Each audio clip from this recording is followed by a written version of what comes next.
I would say building relationships is so important. It's not about just like connecting with people and meeting as many people as possible. It's actually building relationships, building trust, and be able to make that person like you, but also you can rely on that person when there's a time of need as well.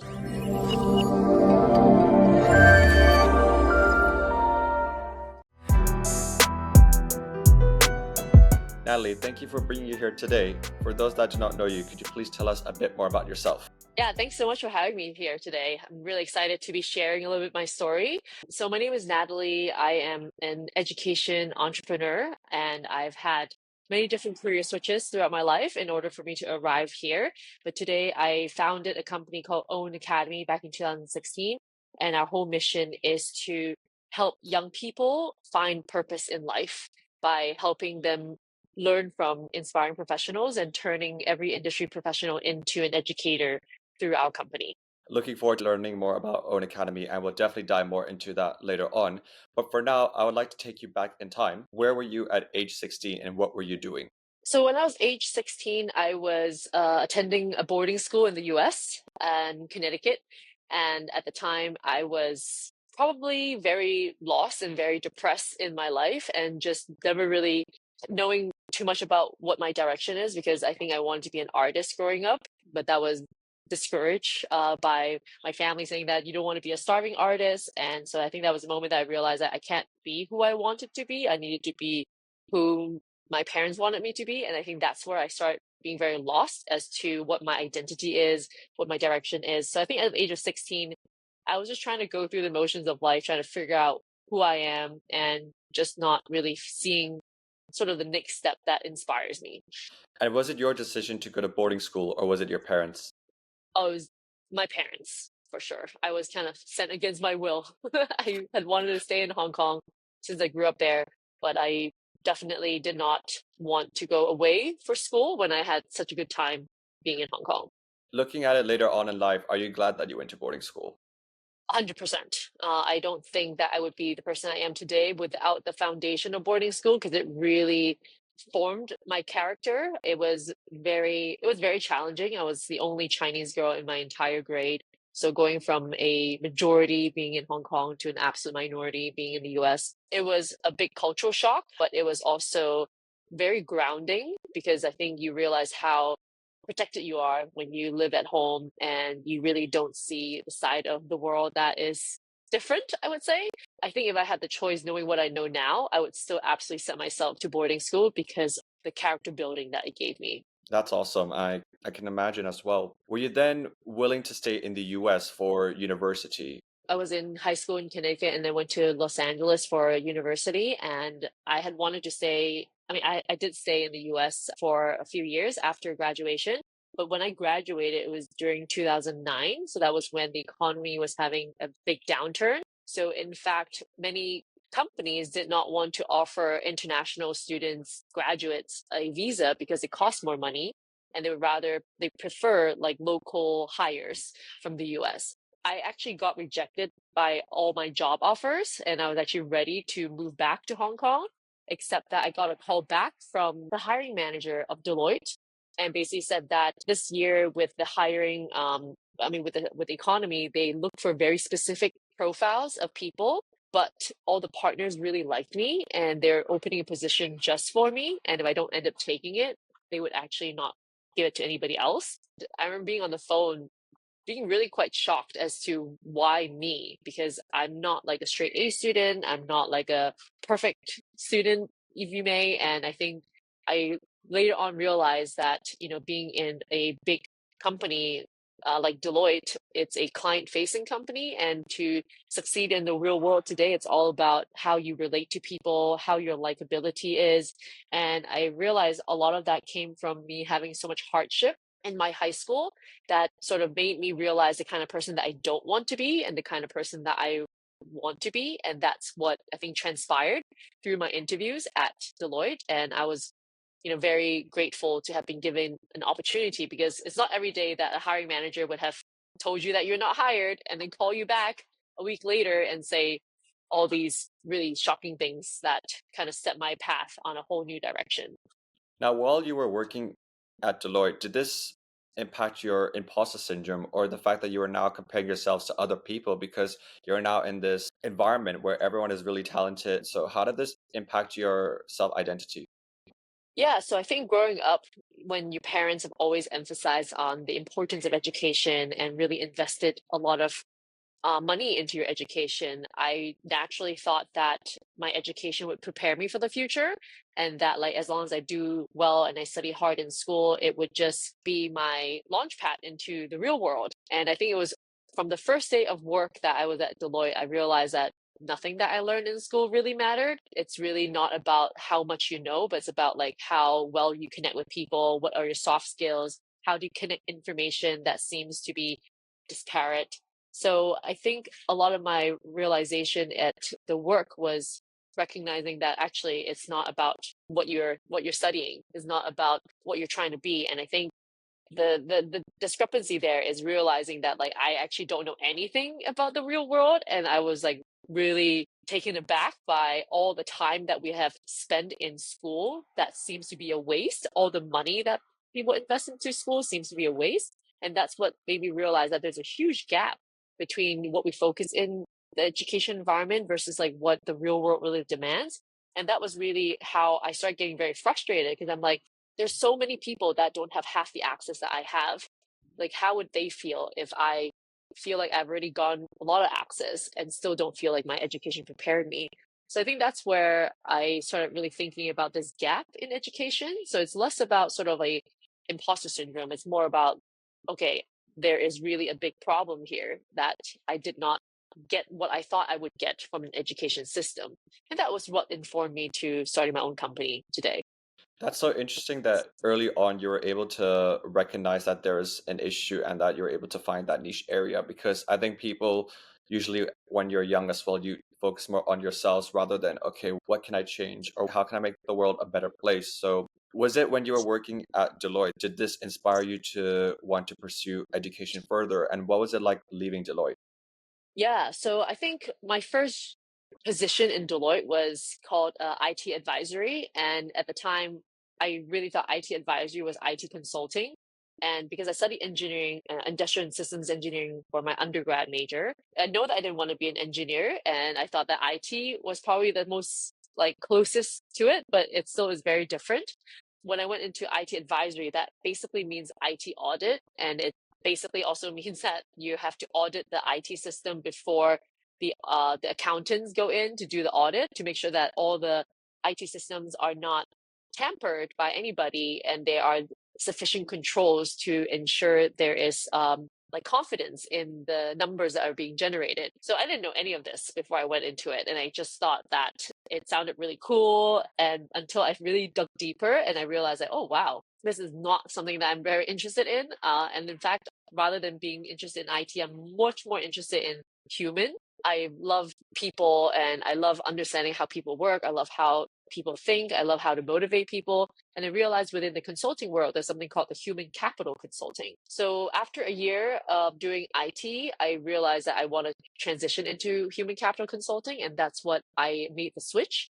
That was a space that I really loved, like understanding humans, how do you motivate it? Because frankly, for any business to succeed, it's really looking at people, looking at the systems, and trying to see how it can work hand in hand, right? And I think that through working with people, I realized that a company will be successful if people feel valued, or people feel motivated, if people feel incentivized. And so I think that's really what sparked my thinking of like, okay, if I love people, what more can I do with people? How can I meet a lot of people and learn from them? And I think through meeting so many people, that's when I realized, wow, there's so many more jobs out there that I never knew existed. And that was when I started formulating like, oh, what could I potentially do next? So I think I just started not liking the corporate environment, because I feel like I'm someone that really loves to have more purpose in my life. And I somehow feel like when I work in a big corporate firm, I'm just a piece in a very big clogged machine. And I'd rather be more direct with my impact, and I'd rather do more hands on work. And that's when I started thinking about maybe education, because education is a root cause for a lot of problems that we have in the world. And it's also where we start shaping the minds of the next generation. And that's when I started kind of pondering, what about education can I go into? Because there's so many different types of education. And my dream was to build my own school and be able to create a learning environment that helps inspire young people, help them explore the different careers that are out there, and help give them purpose in life. And that's kind of how I started like formulating my own ideas. So I left my corporate world to join a very innovative and progressive school in Hong Kong to start my whole education journey. And I knew that I wanted to build my own school in the future, but I needed to start from the bottom. Went from being a consultant in Deloitte into being a teacher assistant to really learn the ropes of what are the challenges that teachers face and what does an education system look like, 15 years after I left high school.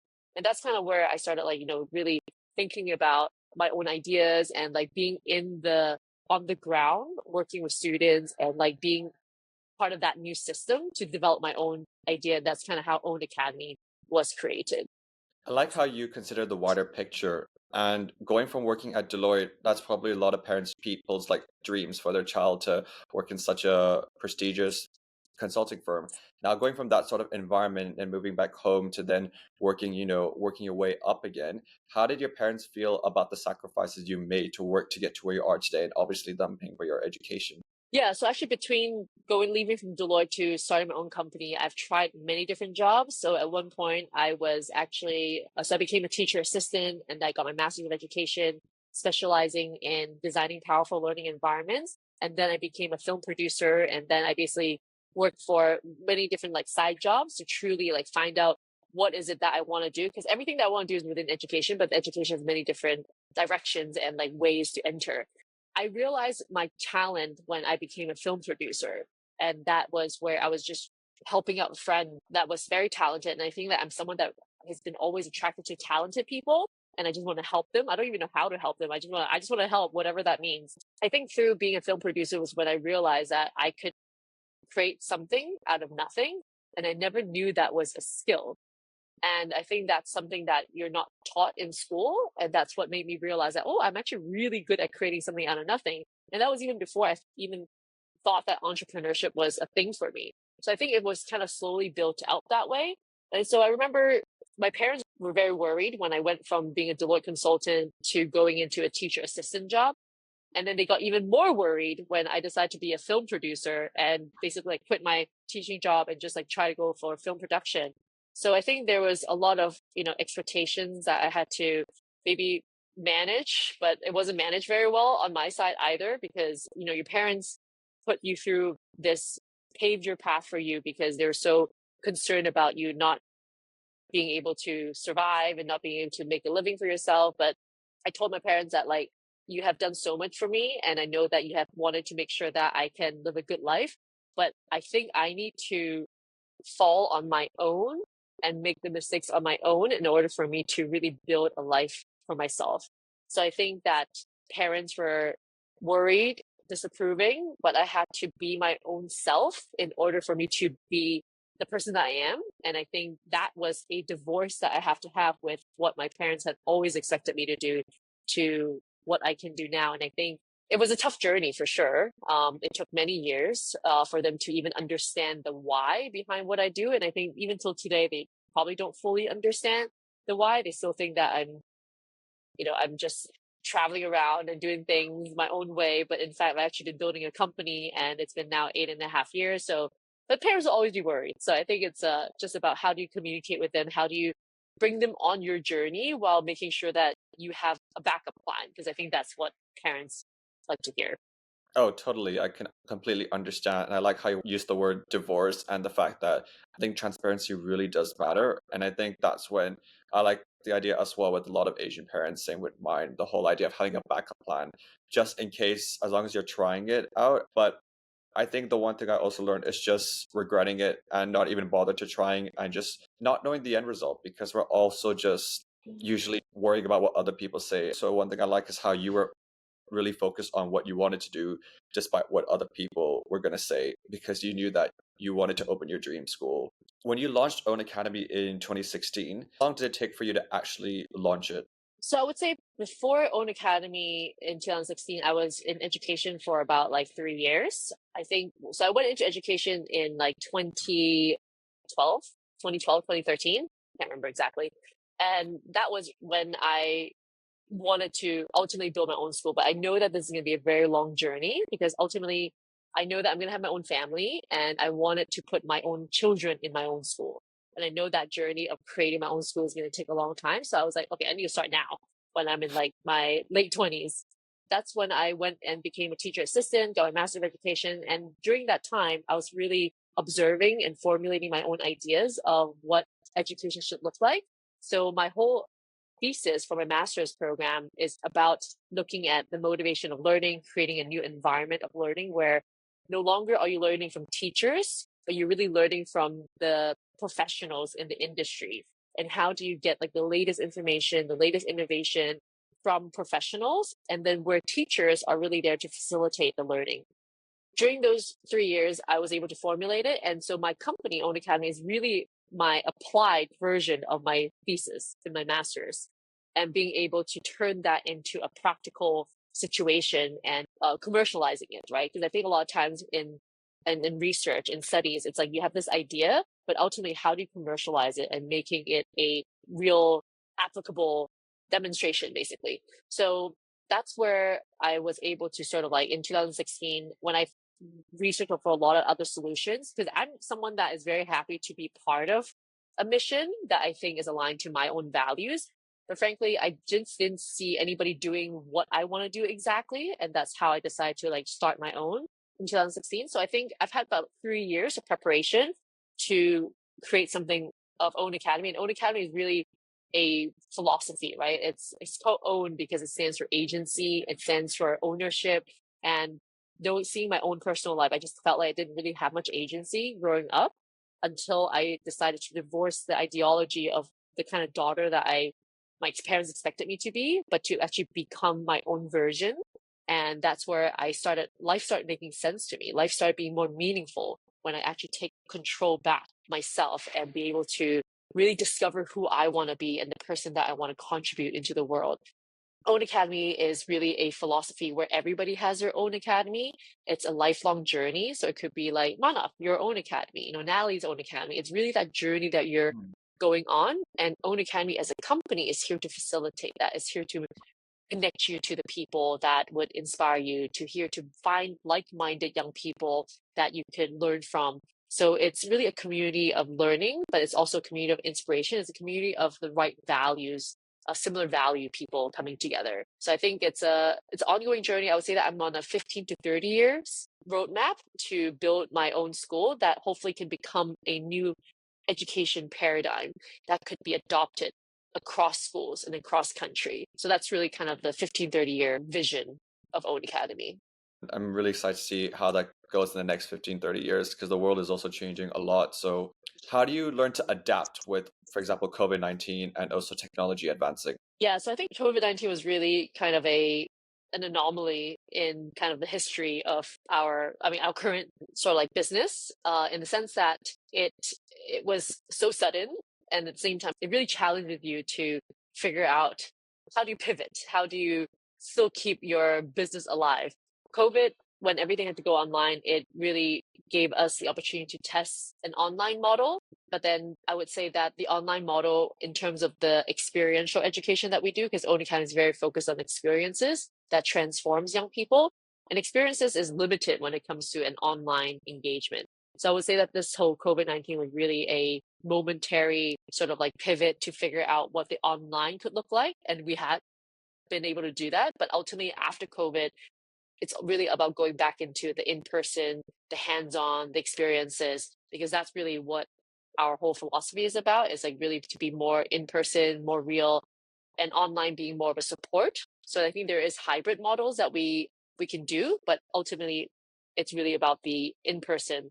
As technology is advancing more and more, I feel like we actually need more human touch that balances back out these kind of more digital robotic kind of like access, but we need more humanity and more engagement to learn about how do we stay human, I think, rather than being too, I guess, too distracted with all this like digital aspects of life. What would you say has been the biggest lesson you've learned so far as an entrepreneur?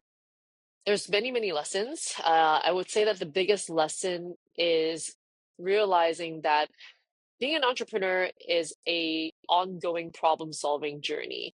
There is really no right or wrong solution, but it's about being able to come up with a hypothesis and being able to test your hypothesis and then come up with a conclusion and then do that over and over and over again. So I think if you're an entrepreneur that is creating something new, there is a lot of elements of testing. But if you're an entrepreneur that is, say, replicating something that has already been done before, I think if there's a blueprint, it's a little bit easier. But if there's no blueprint, of course, it's a lot harder. And also, entrepreneurship is a very lonely journey. I mean, I'm a sole founder, so I had to make all the decisions from the big ones of strategy all the way to like the minute ones, such as like, oh, does the office toilet paper, is it refilled, or is like the water fountain, like is it refilled? So there's many, many, many, many, many decisions that need to be made as an entrepreneur that sometimes can be very overwhelming. And entrepreneurship is also, I would say that it's not for everybody. Like sometimes maybe even if you want to be an entrepreneur, maybe it's best to try out being part of an entrepreneurship organization before you jump into entrepreneurship because it's really, really tough to build something. And then also, there are differences between like being an entrepreneur that starts something versus being someone that can maintain something. So I think like there is phases within your business where you're either just you have an idea and you're starting it and then you want to kind of grow it. That's also a very different skill sets. So you need to be very self-aware as an entrepreneur, where your strengths and where your shortcomings are. And you don't have to be good at everything, but you do need to be able to find the right people to kind of complement you. And I think that are all skills that requires you to be a great entrepreneur. And these are all the things that I learned kind of on the job, on the go, because I was never taught how to be an entrepreneur.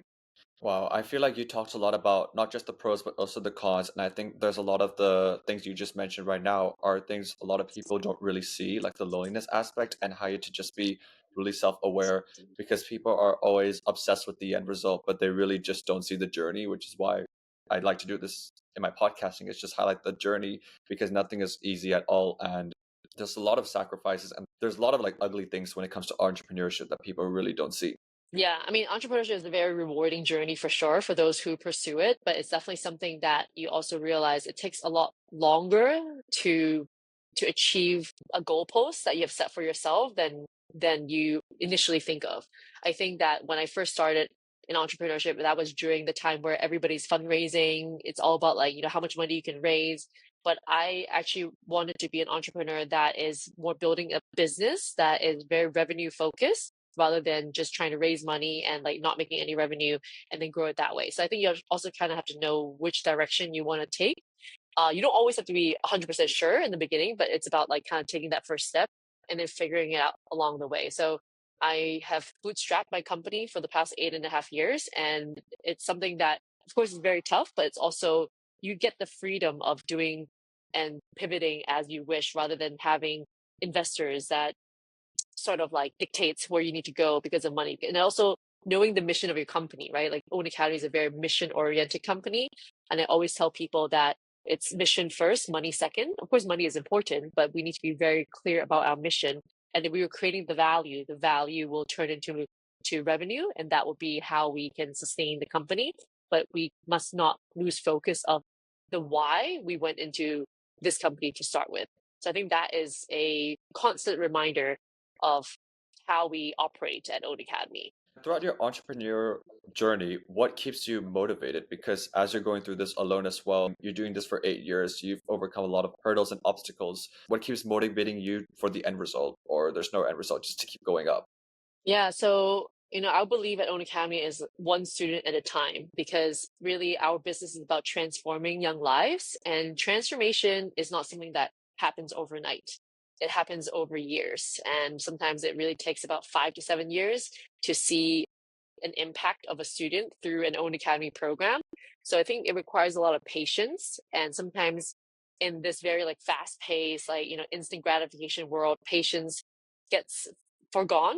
And I think in an Own Academy sense, knowing that things take a long time is being motivated by the everyday moments, whether it's the small wins that you have with your team, it's those messages that you get from your students that says, thank you so much for giving me this opportunity to explore and for giving me this insight.